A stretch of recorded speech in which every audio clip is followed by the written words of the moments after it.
Hi there everybody, my name is Kate. Welcome to my channel, Trinergy Awakens Naturally. I've spent in my last few videos quite a bit of time talking about our inner child and inner child wounding and all of the stuff that we need to do to deal with a lot of the trauma, the junk, the BS and the hurt that comes from being wounded children. And I wanted to offer a suggestion or a technique that I use because the way that we deal with our anger and our wounding is, in my humble opinion, is kind of misrepresented and dealt with badly sometimes in the spiritual community particularly is what I'm talking about. So please keep it in the context in your mind of the spiritual community, and also keep in mind that if you're doing something that's working for you, please don't stop doing that. And not because of what I say or anybody else. If it's working for you, then keep it boogieing and keep letting it work for you. However, I found that when I stepped into the spiritual community that I needed to marry my psychiatry and my psychology and my therapy. I needed to marry that up into spirituality in order for this to work better for me. Significant amount of childhood trauma, etc., etc., etc. So when I stepped into the spiritual community and was looking for a way that, okay, I understand this psychological profile here, I get this, and yet I'm a human being. I need to deal with the emotions of that as well as being a spiritual being. I need to somehow integrate all of this and know that I must arrive for myself at forgiveness for myself and for other people too, in order for me to be doing the work that I'm here to do. Not a statement about what anybody else needs to do, but this is the way that came through for me quite some time ago, and it really works for me to deal with the anger that comes up and the injustice and how could they, and oh my God, no, what were they thinking? Pardon me. The way that was given to me, pardon me, lots of notifications always seem to come through when I start a video. My phone be dead the rest of the time, but that's okay. Keep it moving, distraction or otherwise. That when I stepped into this spiritual community and really started more identifying with that spiritual part of me, there's kind of some false prophet white light bullshit, quite frankly, that can happen sometimes, that, oh, that's anger, it's so negative, it's so heavy, and like thinking, did you live my life? And even if you did, we experience life differently, and I got some anger that I'm not allowed, in my mind, it's not working for me, to just kind of put some white light on that and leave it at that. If it did, I would have been done with this process quite a number of years ago. So it wasn't working for me to leave out the component of what do I do with all this anger and all of these feelings that come up from a very juvenile place in me that doesn't have any association or any cognition or ability to fully understand that whole spirituality thing. And it can be a little bit weird to think of it this way, but if we think about the fact that we're always spiritual beings, that is very true. However, even when we were closer to our God state as young children, typically we're much closer to purity the younger we are, and so we sometimes want to believe that we get to that childlike state and that child doesn't have anger. And I don't know about you, however, I didn't get through my childhood without having anger way back then about what was happening that was messed up for me. So even though I want to be to that purest state, I haven't been able to overlook the fact that my little children in me, those inner children that were so wounded, they experienced anger at whatever age they did. And it wasn't just, a passing tantrum or something. There was legit reason for, seeing injustice and suffering at the hands of abuse and all of that other stuff. I need to deal with that, and that brings up significant feelings in me. Then how about I start talking to those little children, and everybody gets a chance at the mic. Every one of the little parts of me that is screeching, screaming, or carrying on, or doing whatever, having what is more than just a tantrum, they're needing a minute to be heard. The safest way that I've found for myself to not be out here trying to get somebody else to hear that, oh my God, or let it leak out unknowingly or unconsciously or mindlessly, the more conscious I am of what I'm feeling inside, and I'm starting to feel that that agitation and the irritation or the straight rage or the wounding and the trauma and the freezing response, or the very dumbed down, depressed, silent, can't move, whatever that is. speaking very much directly to those parts, even if I can't necessarily identify the age or what exactly is surrounding that. It's far more critical to begin speaking to that and say, okay, you know, what is it right now that it's feeling this reaction or this response is a little bit, you know, it's a bit much, you know, what's going on here, and speak out loud. It helps very much when we hear our own voice. When we hear it in our ear, it translates differently than if we just have a mind thought on it, because we do have a neurological system in a brain, and it processes differently when we hear a voice speaking to us. We know it's ours, and yet we also have a disassociation with it because it's just a voice. Now, I'm not talking about splitting out into different personalities and all that. I'm not talking about that. I'm just saying that it registers in our mind differently. And so the way that I began talking to myself was to speak out loud and say, okay, you know, there's something obviously that is very upset and is very bothered here. What's going on? You know, what can I do to hear you and to give you your time at the mic? You know, you have as much time as necessary without turning this into, you know, the days of our lives. It's not that.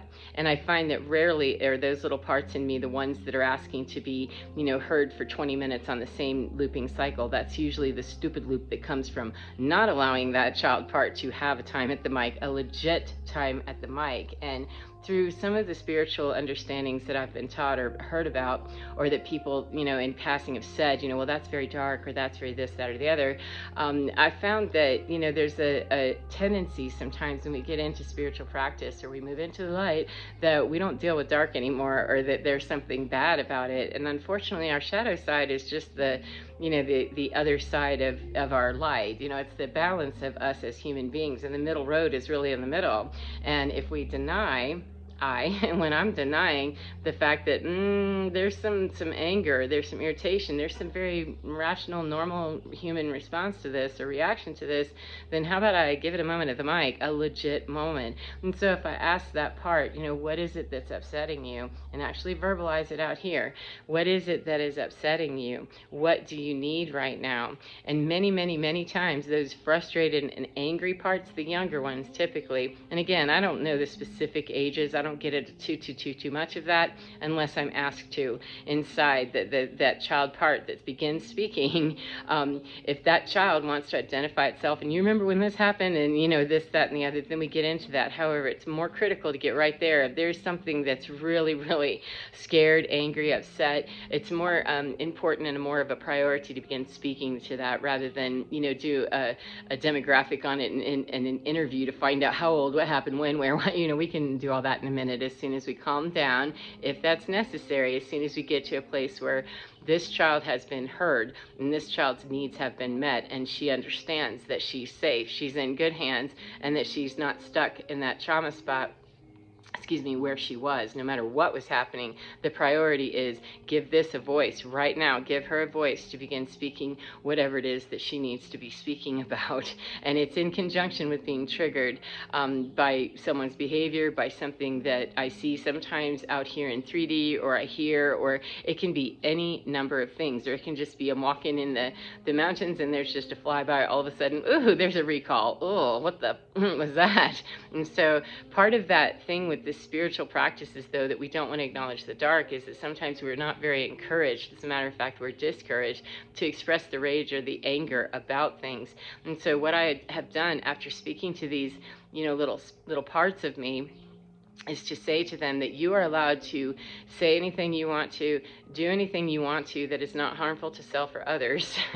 That's the parameters. You're allowed to come to the mic. You're allowed to do what you need to do, to say what's on your mind and to unburden, you know, that heavy load that is so much for you. You are allowed to do that. However, there are ground rules. And I found that those little parts really appreciate the fact that there's ground rules. It's little children do not want to be told that the playground outside is the entire earth, you know, that they like to know they have boundaries. So those younger parts particularly, I very much set it up that you absolutely, I want to hear everything you have to say. However, you may not injure yourself or anyone else. You may say whatever you need to say. However, you may not physically harm yourself or someone else. And that's where it gets a little glitchy and twitchy sometimes with some people in the spiritual community, is that our mouth is a very powerful tool. It really is. And so if we're letting a child part or an anger part, whatever it is, a trauma part have voice, and it starts cursing and carrying on, I wish that person was dead, or whatever it is that we're saying, what I do is I set that up very carefully when I know it's coming in, and getting better at it every time, right?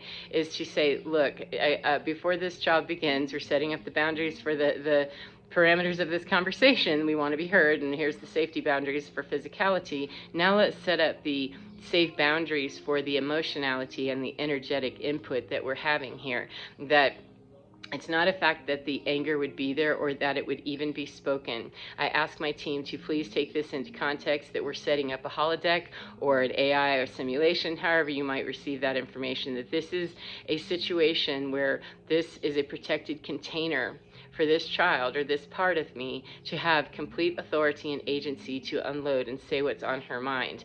No matter even if it's, I wish that person was blah, blah, blah, fill in the blank. And very rarely is it anything. I mean, I can't remember a time whenever I got into some, Ted Bundy kind of talk with myself about, I want to do this, and, into some very bizarre stuff. However, if it came up and it was coming out of my mouth, then okay, I need to work with that and work with that very quickly. But I find that the more that I allow that to be a very guarded and guided expectation of the container we're in, is that yes, you may say whatever you want to, and it can be stuff that sounds like and that you do want to hurt another person. However, the first couple of sentences that I find, and I hear that very different dialogue of a child, it's only a few sentences in usually before it turns into, and that just hurt my feelings, or I feel really sad, or I feel really afraid, or whatever. However, I have found that, a lot of times when I'm listening to people that were telling me about the anger, and it's so dark and it's so heavy, and, how am I going to transmute that if I don't ever express the rage that I felt about that? If I can beat my pillow and make it go away, that's really awesome. However, that wasn't enough for me. That wasn't complete for me because I was just not solving the problem. Beating a pillow was needing the adjunct of, before we start physically releasing this, Kate, how about we let that part say what they need to say so that they are actually heard? And again, that brain input, when I actually hear my own input, when I'm hearing that coming from outside, out of my mouth and into from the outside, it hits differently, it impacts differently. That I hear that, and I can really hear the difference in the voice and get to the compassion and stuff, because it's almost as if, somebody else are saying it to me. However, I'm not dissociating out into just split personalities or something, or to some delusional state where I don't know that this is still me, this is Kate. However, I can have a great deal of compassion as if I was listening to someone else, that if I heard that from a child, I would really want to scoop that child up and say, oh my goodness, come, let me help you. What can I do to help you feel better about this, to feel safe? What can we do to reach that place for you? It works better to verbalize those sentences in whatever they are, that I'm so angry, or I feel hurt, that XYZ, whatever it is. Because when we're told that shamed, usually, even in the spiritual community, sometimes even more, because we have some false idea that we're never going to experience human emotion again. And maybe some of us are going to get to that middle road, that transcended place that we stay there, all the time. However, I haven't seen anybody, on the broad scale that really works for. I just haven't. 1313, thank you. And so what worked for me better is to, take out the shame of having those emotions, or having a child part or even an inner part that, I don't know what age it is, but wants to, do some damage, wants to set the place on fire, do whatever. That's the frustration, that as long as it's containerized, it's in a safe area, and the astral space or the dimensional space, however you understand that, the liminal space, the mind space, as long as it's set up that I hear the guidelines, my parts inside hear the guidelines, and my spirit team hears the guidelines, that they're knowing and I'm knowing, we're all on the same page, that I understand that this is not, anything that we can enact out here in any way whatsoever, and I'm taking accountability for this child that needs to unload some unpleasant stuff, and that I'm asking that when we get to the point where we can start soothing and comforting this part, that we're going to then alchemize that. That will be the natural conclusion that comes, 1414, of being allowed to express that and actually reach a resolution with that, because just beating on the pillow didn't really give me a chance. It let me have, I don't want to say tantrum as in that's not appropriate. It's something more than that. It's the rage and the but it's more than just a tantrum. Allowing that to happen without also the voicing of why do I feel this way helps me get to that resolution and that harmony much faster. And there is no back door, there's no easy access, and there's no quick way to get things done. However, I've beaten pillows until I was stupid, I just never felt like I was reaching resolution, because what I really needed was a safe container to be able to say, look, this is just the way I feel about this, and if I still need to, physically release it, then, raging on my pillow for a minute, that's great, or doing some sort of movement or whatever, that's fantastic. We do need somatic releases many times so that it doesn't lodge in our body. It's just that for me, I'm an air sign, so I think a lot, and I communicate a lot, I talk a lot, and so for me personally, that's what I needed, was that this is going to take more than just the physical release. I need to verbalize it as well and hear myself say, what was going on for me then. I've learned more in talking to myself than to listening to anybody else talk about what they see about me or my trauma or my history. I've learned a lot of really great things from therapists and doctors and such. I have. However, I've learned even more from talking directly to those parts, because they went through that. They went through the experience. They lived the life that I am here living still, with the backtracking of, oh, that's what that was, that much of those areas where I dissociated and I just wasn't in my body to know what was happening, it comes up, and that's what I give a voice to by saying, what happened to you? And it's not pleasant, it's not pleasant necessarily. However, I also have to be honest and say that many times, not always, but many times when I'm working with child parts in me, and when they've had those forums of safe place to dump that stuff, and then we're going to, dispose of it quite properly. We're not just blasting that it's out to, send hate to anyone in particular. We're not. It's going to be hateful sounding for a minute, and we'll get through that. But at the end of those, very often it will get to a place where at least that child feels much better. I feel that, okay, I'm not sure I can trust this, but okay. And then eventually there's that childlike state again, that childlike wonder, that delight, that, oh yeah, okay, I remember, because it's been allowed to unburden all the bullshit of being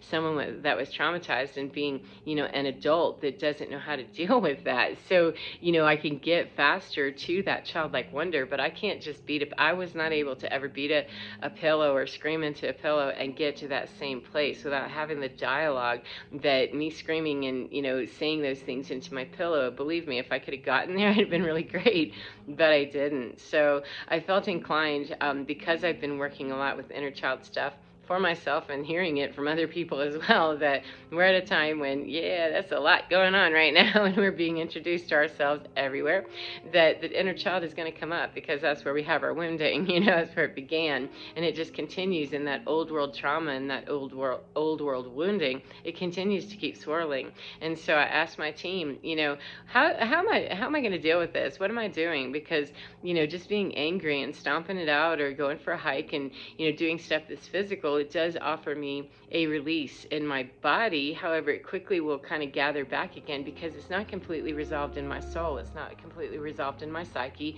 And it's not completely resolved with all of the soul fragments and soul parts of me that, we're all in the same container now. We've got everybody back home. However, not everybody inside here feels safe enough that, if I'm going to have to just beat a pillow and that's the only way I can be heard, some of those voices needed to be given another platform, another forum to open that up, to make it safe, and know that if I need to say something that sounds very, off-putting to other people, that there's a safe place that I can say that. There's a safe place that, the adult is going to be able to handle the fact that I'm having some, pretty bad thoughts, and I don't really know what to do with that. Can you help me? Yes, I can, because I've got not just my adult self, I've got my whole spiritual team that's saying, yes, we can do this. Absolutely. And we understand. There's no reason why you would, not feel those things. If you feel them, then they're real. They are yours, and it's okay. You have time at the mic, and then we can go play. And it's not a direct correlation always that those more wounded parts are going to want to, skip and jump and bounce right away. However, I've found in this process, most recently, that the more real they get, they go quicker to be able to reach that childlike state again, because it goes back to that state of being at the age of 8 or 2 or whatever it is. It's being able to restore it back to that by giving it a voice at whatever level it is. So it seems kind of complicated, and it seems it's full of nuances. It's full of all kinds of nuances that no other person out here is going to know any better than I do. They just won't. They never have. And I don't believe that any of us will ever be able to understand the nuances of another person. I mean, let's be honest, most of us don't even understand all the nuances of ourselves. So, trying to get help from someone else and then hear that, these twisty, weird things that I'm thinking or feeling or whatever might be bad, that's the whole problem of why this cycle continues, is because I haven't been able to get through the shame or the blame or the, you're a bad kid, you're awful, you deserve this, whatever it is, those messages that are just horrible, that voice being heard to say, this is what happened, this is what they said, can you believe they said that to me, or, are you going to protect me? And giving that forum has been so much more helpful than to try to, just bless it away, or, I work with a lot of different frequencies and a lot of different energies and a lot of different tools, and so if you've ever hit a wall with yours, maybe this is a suggestion that would work for you, that we do have a lot of tools in energy spaces and energetic places, we do. However, we also have human minds and human psyches and human bodies, so, going and working spiritually with that psychology has worked better for me, to give that a forum that it's safe. I don't have to worry that, I'm sending a hex or I'm sending negative energy somewhere. That negative energy is everywhere. There's nothing to be afraid of.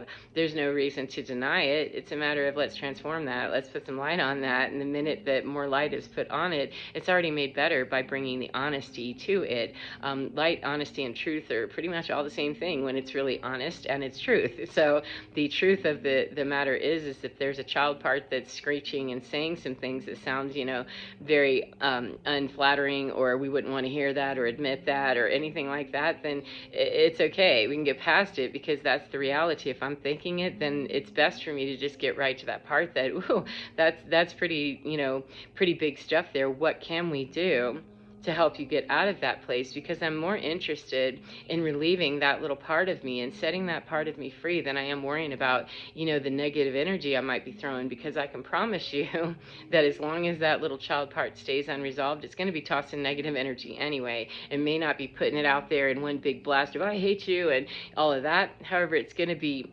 living at a lower level than one that, if I just let it have that little, micro explosion, even a macro explosion in a very, controlled or managed, not controlled, but managed and safe way, then that means that we can actually rise, we can transcend, and we can transform and alchemize, and then there won't be that slow leak. We might have a, a little gush of it, however, we won't have that slow leak anymore as soon as we get that little part brought up to speed with, you're safe, you're okay, and no matter what's happened already, we're here now, we're all here now, and we're all part of the same family of Kate. So I hope that's been helpful for you in some way, and I hope that you enjoy your day no matter what part of the day you're in. And remember, get within your skin, because you're divine. It's absolutely fine, and it really can guide you through this process, using whatever tools are actually working for you, and coming to grips in those places where, yeah, that's not working for me, and it's okay, because sometimes we might be willing to take on the baggage that it's not working for me, there's something broken in me.